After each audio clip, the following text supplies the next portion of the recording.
The world is on fire.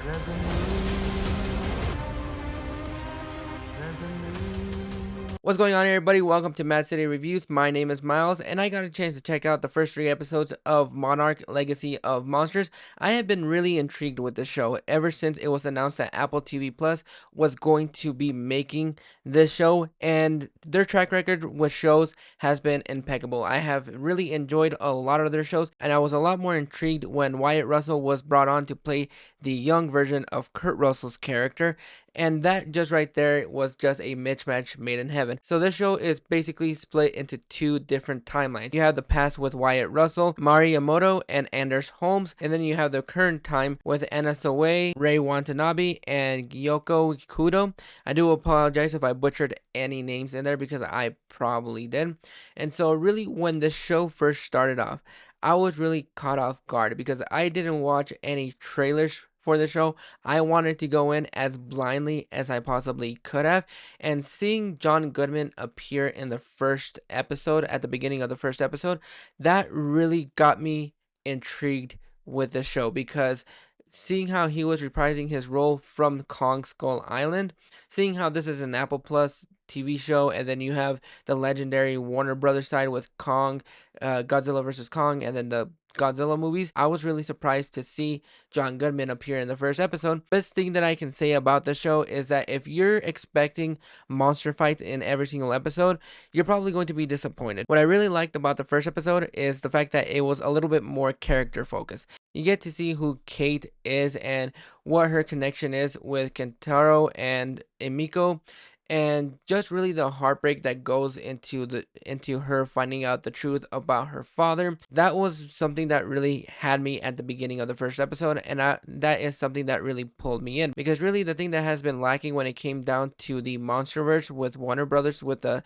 Godzilla movies and then Godzilla vs. Kong, I think Godzilla vs. Kong did it a little bit better than they did in the first 2 Godzilla movies, and then with Kong Skull Island, is that they made you care about the characters, especially when you see what happens to Kate. I thought that is where the character development was played out very well. I thought they developed that nicely.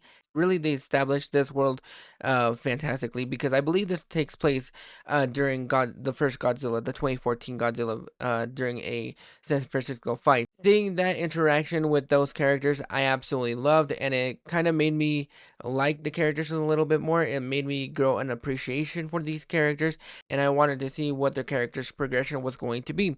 When it comes down to the past with Wyatt Russell's Lee Shaw, he's basically escorting this doctor, and I think Wyatt Russell is absolutely killing it as a young version of Lee Shaw, because you see the mannerisms of his dad in here, and I couldn't think of a better fit for that role, because you see Wyatt Russell playing the young version of Kurt Russell, and so it really does feel like it's going back in time and seeing a young Kurt Russell. And so that relationship right there, I'm kind of intrigued. It hasn't really gotten to me just yet. I still want to see how it progresses moving forward, but the smooth transitions between the present and the past, I think, are done effectively, where it doesn't take you out of the episode and it really puts you in those 2 time frames. Another thing that makes this show really enjoyable is that it takes its time separating the monster fights from the character moments. You get a lot of the character moments, interactions, and everything, and then you get sprinkled in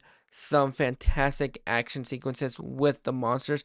And I think that is where the show really shines, is that you get a really healthy mix of both. You get the monster fights, and then you get the character moments. So I think the character moments are done very well. I think the characters are endearing enough. It's a fantastic show. I am really enjoying this show so far, even though the main draw of the show is Godzilla and the monsters. But I really like the underbelly works of Monarch. I like to see where the show progresses moving forward. So far, the pacing is fantastic. It doesn't feel like it's lulling anywhere. It doesn't feel like it's going on for too long. It doesn't feel like it's going on for too short. The pacing is just absolutely perfect, and this show has just gotten my attention from beginning to end. But those are my thoughts on the first 3 episodes of Monarch Legacy of Monsters. Have you guys been checking the show out, and have you guys been enjoying it, or are you disappointed with the show? Go ahead and drop your thoughts in the comments below, and I'll catch you guys for the next reviews.